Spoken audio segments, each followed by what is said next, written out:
no amplo salão para palestras. Seja bem-vindo ao canal Além da Escuridão, para iluminar sua consciência.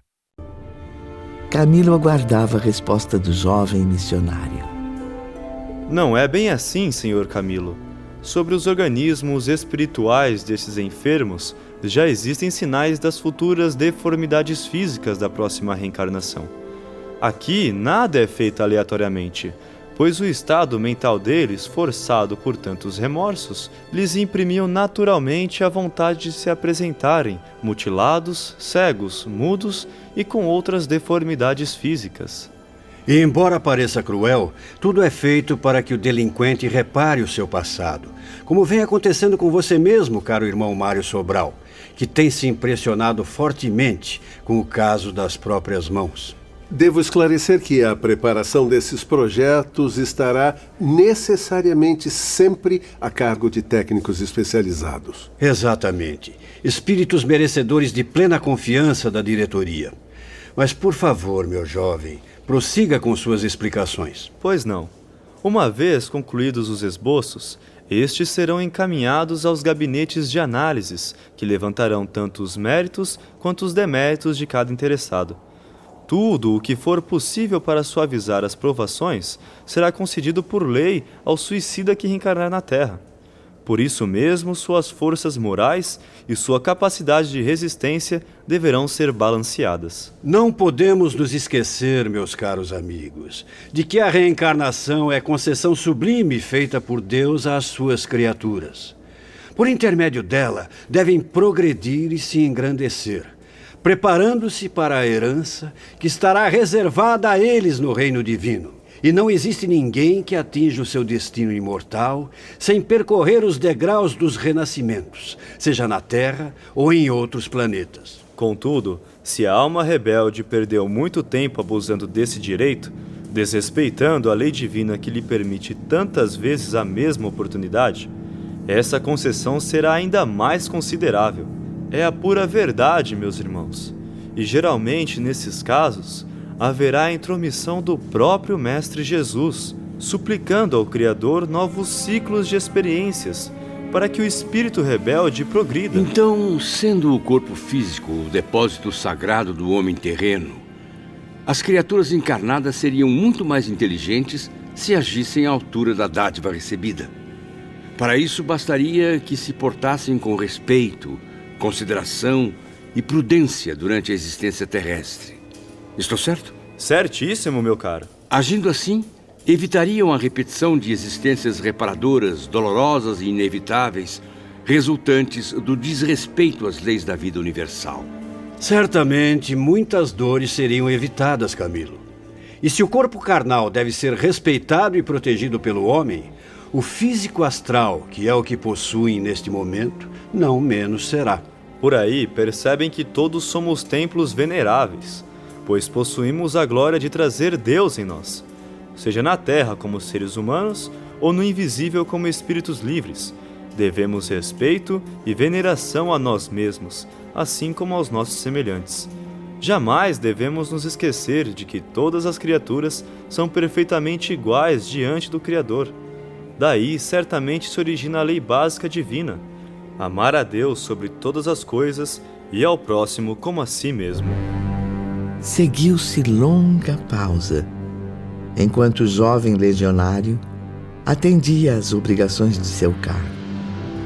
Enquanto isso, Camilo e os demais aprendizes paravam, pensativos e silenciosos, observando os pobres internos. Mário Sobral, no entanto, continuava impaciente, aproximando-se do irmão João. Gostaria, se possível, de continuar a ouvir suas explicações técnicas, venerável irmão. Perfeitamente, Mário. Conforme dizia aos amigos, há casos em que nossa guardiã, Maria de Nazaré, não permite a reencarnação tal como foi idealizada por nós. Como assim, irmão João? A Mãe de Jesus, nestas ocasiões, nos concede o gracioso favor da sua inspiração para uma programação mais acertada, condizente com o estado do espírito pretendente. De qualquer modo, porém, os planejamentos para uma nova reencarnação serão rigorosamente estudados, realizados e revistos, sempre de acordo com a justiça divina. A cada um será dado segundo as suas obras. Muito tem nos falado sobre as reencarnações dos delinquentes do manicômio aqui no Instituto, irmão João. Mas e quanto aos outros espíritos? Como ocorre o processo? Na situação comum, é o próprio pretendente ao renascimento que escolhe onde viverá e quais serão suas futuras provações. Ele mesmo suplicará por novas ocasiões que lhe permitam testemunhar seu arrependimento, iniciando a caminhada regeneradora. Tais testemunhos poderão ser efetivados tanto num corpo relativamente saudável, dominado por intensos sofrimentos morais, como num mutilado ou gravemente enfermo, de acordo com os deméritos acumulados. Assim sendo, o próprio paciente organizará o traçado dos mapas para o seu futuro estado corporal, além dos acontecimentos principais e inevitáveis que deverá viver. Porém, sempre assistido por seus dedicados mentores. Quanto aos internados nesta dependência hospitalar, não será assim. Meus pobres pupilos não se encontram em condições de tentarem algo voluntariamente. Sua volta ao renascimento carnal será para cumprir novamente a grande lei, que oferece nova oportunidade ao infrator fracassado. Será um medicamento decisivo, indicando etapas redentoras no destino deles. Desculpe minha insistência, irmão diretor. Porém, o assunto que acabou de expor deixou-me profundamente empolgado e comovido. Seria por acaso possível examinarmos agora alguns desses mapas? Como eles são? Ou esse trabalho tão nobre será oculto a olhos profanos? Camilo sentiu-se realmente comovido, até mesmo envergonhado, lembrando-se de que também era réu, que se suicidou para fugir à cegueira dos olhos. Tudo indicando que o pobre Mário teria as mãos mutiladas e que ele deveria conviver com a cegueira na próxima reencarnação. Sim, Ivone. De qualquer forma, seria um homem cego. Irmão João percebeu a angústia do nobre escritor português. Certamente que um serviço de tanta responsabilidade não será feito publicamente para divertir curiosos, que também existem aqui. Porém, com recomendações superiores, as câmaras poderão ser abertas à visitação de vocês. Então poderemos conhecer os preciosos mapas de reencarnações? Oh, meu Deus! Quanta honra concedes a mim, um espírito tão infeliz. Serão encaminhados às câmaras, estou certo, como parte do programa instrutivo, meus filhos. Procurem aprender e evoluir através dos conhecimentos que lá receberão. Insista em não desanimar diante do futuro, meu caro Camilo. Confie, acima de tudo, na grandiosa ternura de Jesus, o guia infalível dos nossos destinos. E lembrem-se também, todos vocês, de que Deus é a eterna fonte de energia para a vitória sobre si mesmos. Suaves vibrações emanavam do pavilhão indiano.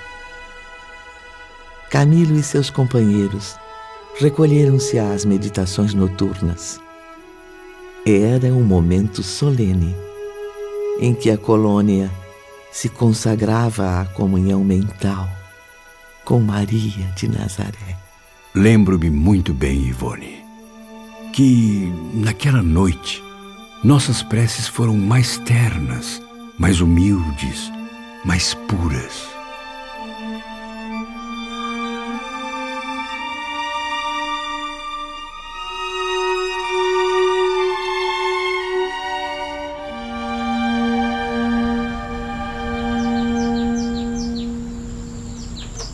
Na manhã seguinte...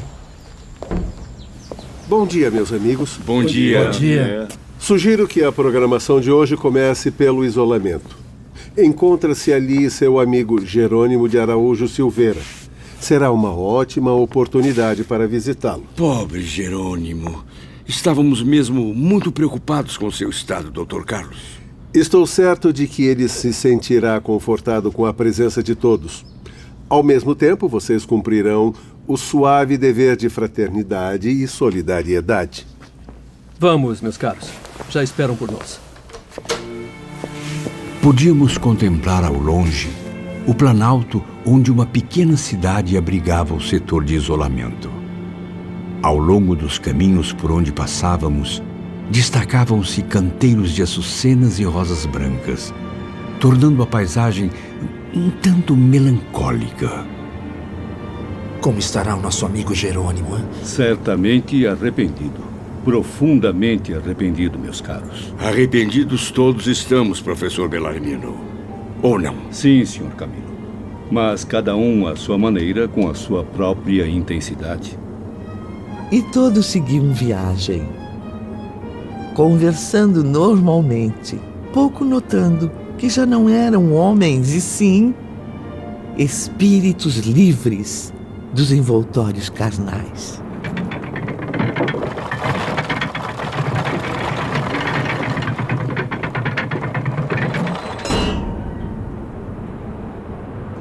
Creio que não ficarão surpresos com o tratamento oferecido aos penitentes, meus amigos.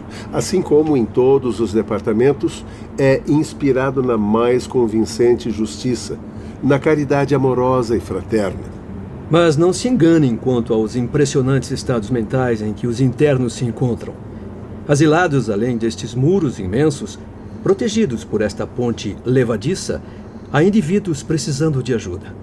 São colegas seus, a quem as dores impostas pelo desânimo ou a revolta superam as do arrependimento. Pelo jeito, estão muito mais do que arrependidos. Nesses corações desolados, o arrependimento é frágil. Limita-se à conclusão de que o suicídio lhes serviu somente para prolongar os sofrimentos, antes julgados insuportáveis. Além da decepção de se reconhecerem com vida, mas separados dos seus objetos preferidos. Mas em que, na verdade, o isolamento é especializado, Dr. Roberto? Que tipos de enfermos são trazidos para cá? O isolamento é especializado nos casos sentimentais, meu caro João de Azevedo. Estou certo, meu pai? Sim. Sim, pois sabe-se que o sentimentalismo levado ao excesso é uma doença capaz dos resultados mais deploráveis.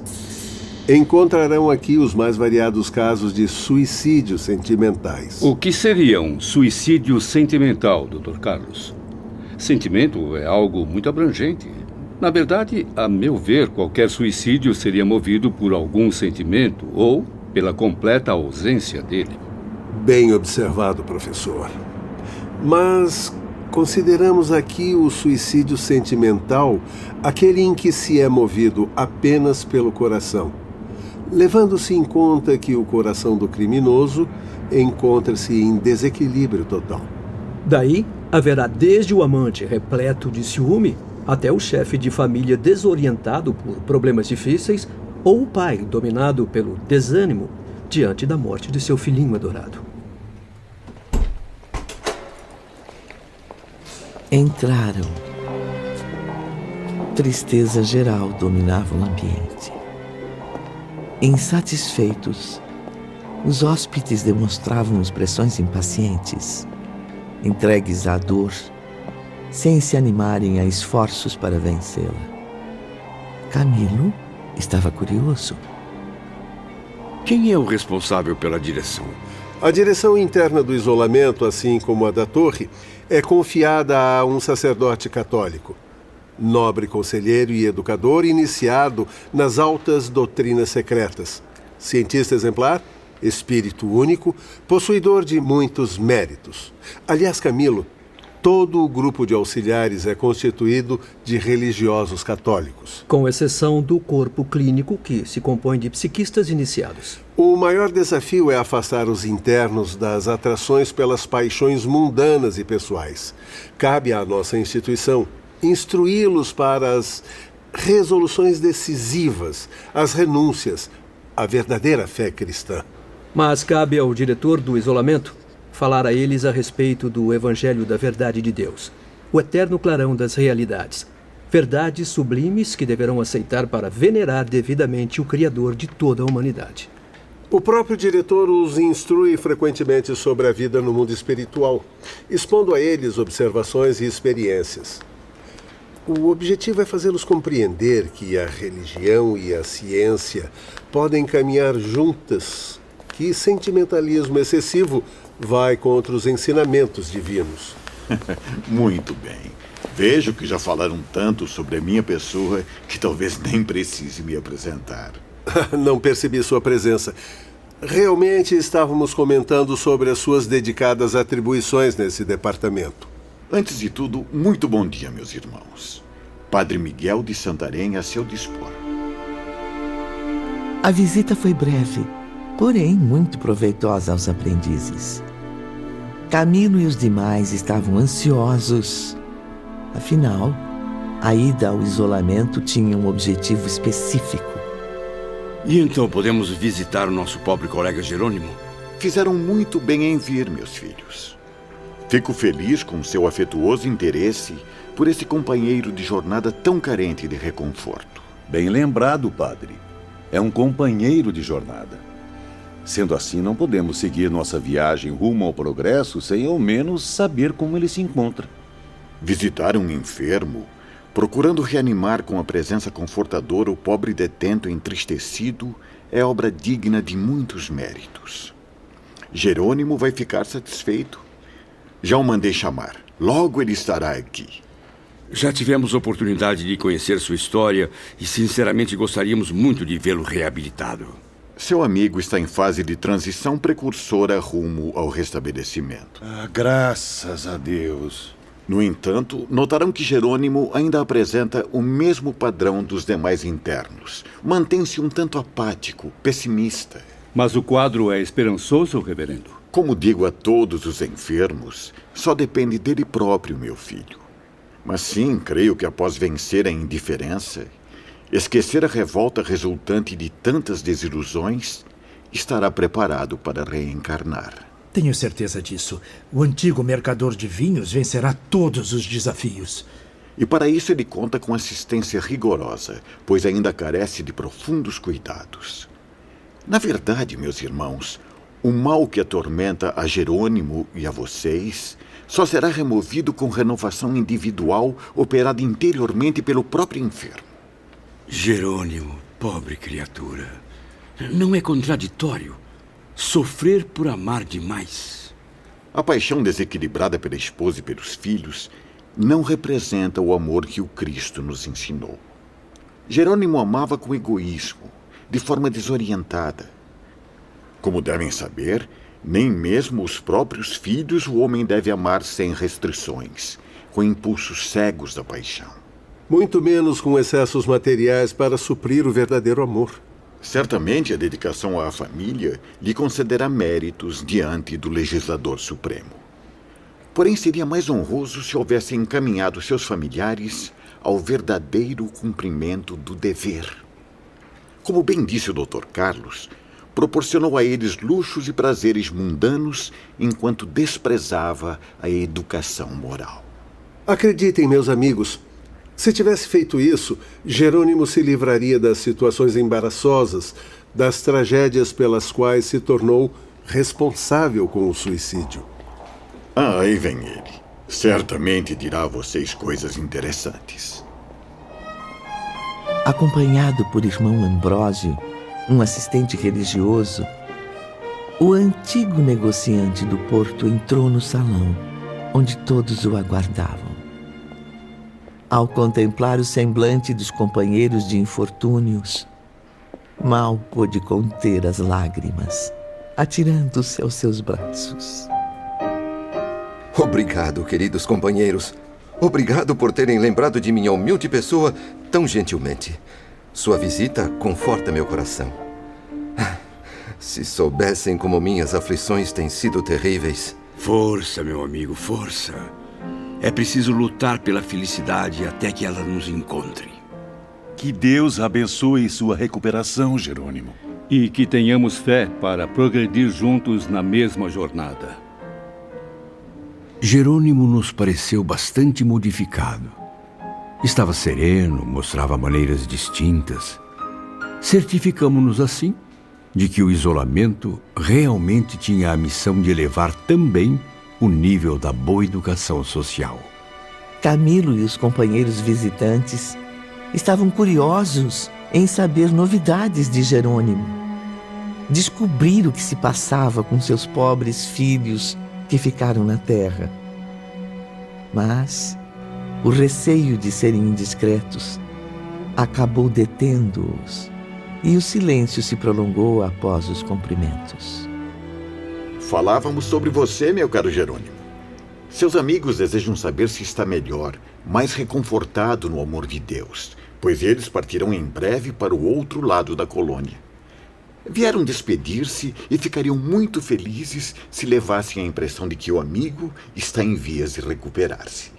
Exatamente. Tem toda a razão. Amparados por amigos tão dedicados como os que existem aqui, poderíamos nós, suicidas, até sentir-nos felizes, não fossem os remorsos que nos perseguem.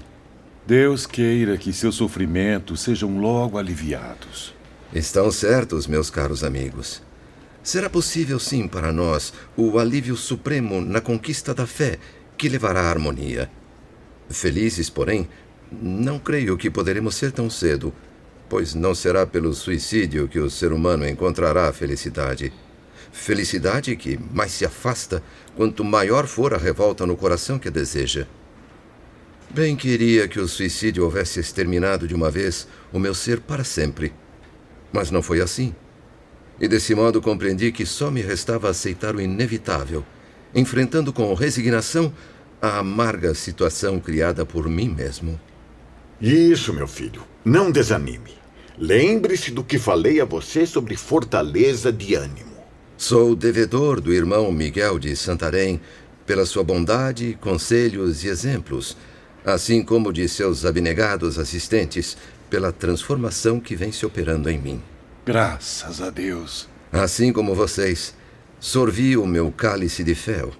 Traguei muitas amarguras entre gritos de desespero e blasfêmias de condenado. Mas hoje sinto-me outro indivíduo, ressuscitado dos escombros da descrença pela confiança no Ser Supremo.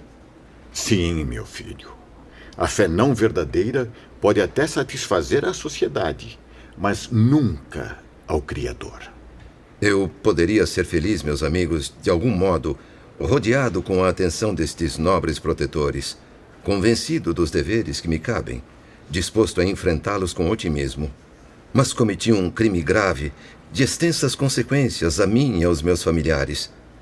Vejo-me carregado de falhas, e não posso de nenhum modo me sentir satisfeito em parte alguma. O arrependimento ardente tortura minhas horas, exigindo resgate imediato para que a serenidade retorne ao meu coração. E assim será feito sob a luz de nossa protetora, Maria de Nazaré.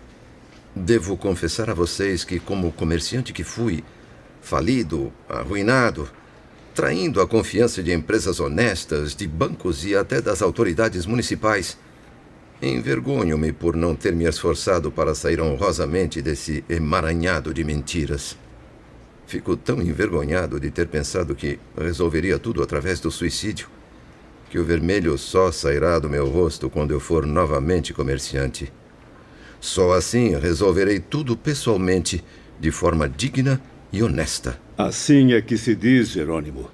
E Deus há de ter misericórdia. Ah, que ato indecoroso cometi perante a sociedade, meus amigos. Eu não paguei o que devo. Eu fraudei os sagrados direitos da pátria, da terra abençoada em que vivi. Tenho empréstimos vencidos, contas e mais contas a pagar.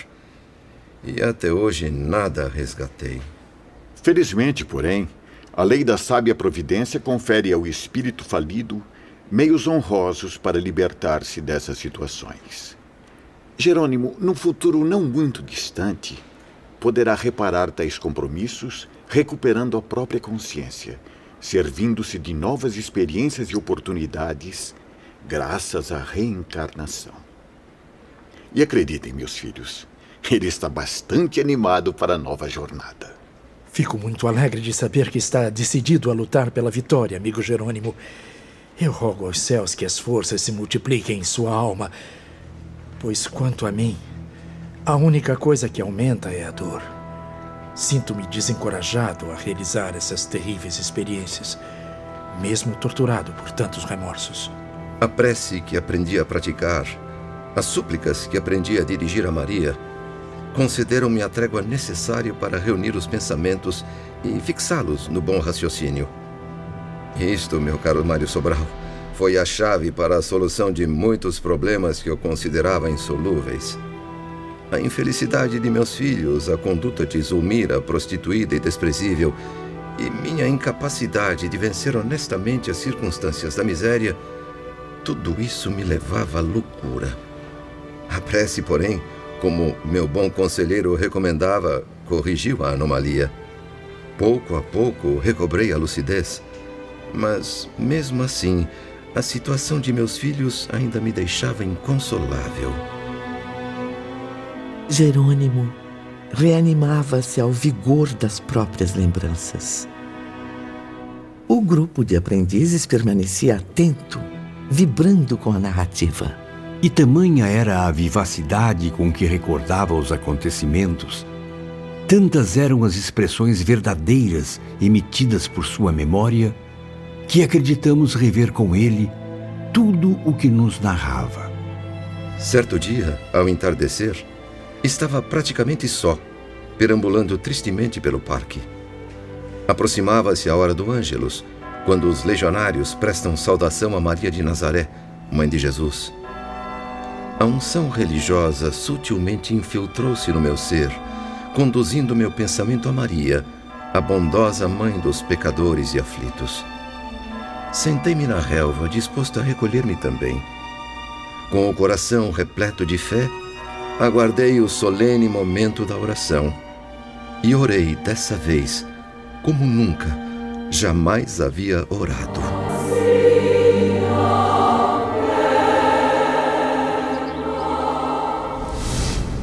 Ó Maria de Nazaré, amorosa Mãe do Redentor, tenha misericórdia dos meus filhos. Interceda junto a Jesus, nosso Senhor, em benefício das crianças que abandonei à crueldade da miséria. Olhe por Margaridinha, minha pobre caçula atirada à lama das sarjetas. Por Albino, jogado ao cárcere porque não teve um pai digno. Como reconhecimento por qualquer benefício que lhes conceda, renunciarei a eles próprios, pois agora reconheço, não mereço a sacrossanta missão da paternidade. Prometo afastar-me deles para sempre, se for necessário. Rogo, porém, a vossa misericórdia, que Margaridinha permaneça sob o seu amparo maternal, longe do cais da ribeira, e Albino, o pobre rapaz, não permita que se desespere até que o suicídio o seduza. Não perca os próximos capítulos de Memórias de um Suicida.